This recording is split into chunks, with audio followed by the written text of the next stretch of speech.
Chưa? Chi mấy? Chi trẻ. À tao là tai mẹ rõm vậy nè đấy. Bạn mình mía rồi. Chăm mình mía hả?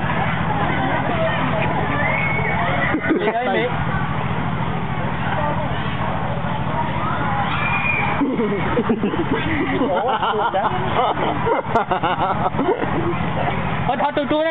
Thôi từ tua này. Thôi từ tua. Có lên bàn.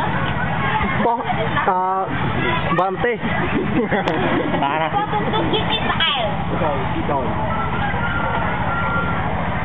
Miếng xua nhanh. Mấy miếng xua em nào xua? Này khóc ba mừng khơi rồi. Lẹ rồi là anh em rồi. Là lươn gì? Anh em chma. Nhà trai chma. Nè mình chặt phai cùi chặt phai à. Anh em bánh gì nữa?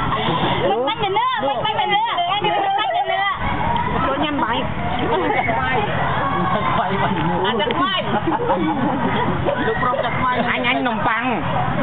Ni nồng păng. Anh nồng păng. Lúc một trái. Ná lúc một trái. À pe cái màu bị xì chứ đỏ. Kêu từng này mà chẳng.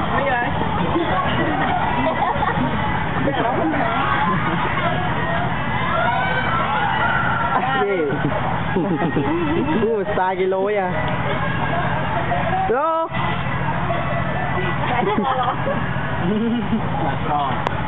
Đây còn được rồi. Isula Malay.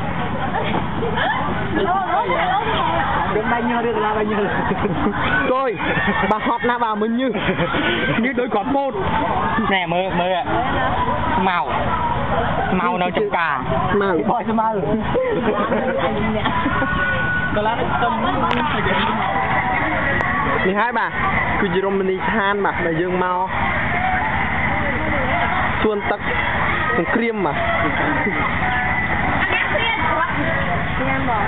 Tôi không mới được đá đúng này nè.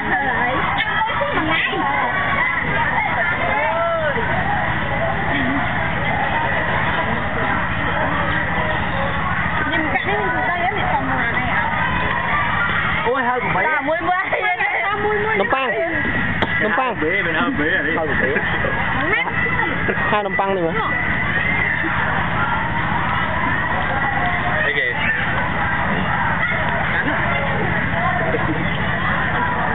Àยังเคยสร้างกีฬาหอมอ่ะ Mới sangกีฬาหอมđi mà. Mới cho mới. Bạn lên sànกีฬาด้วยมั้ยบักกาเอ้เอาเลยมาจำใช่ไหม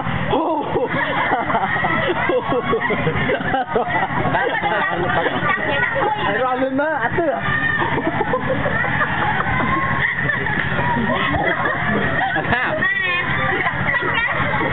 ตากระดาษหอมโดนอันดิน้ำอยู่ข้างในเกิน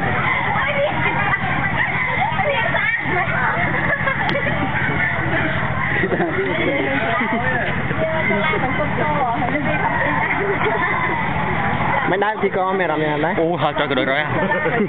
Không có trâu rồi. Hay lỗ mẹ làm nhà đấy. Trâu dài.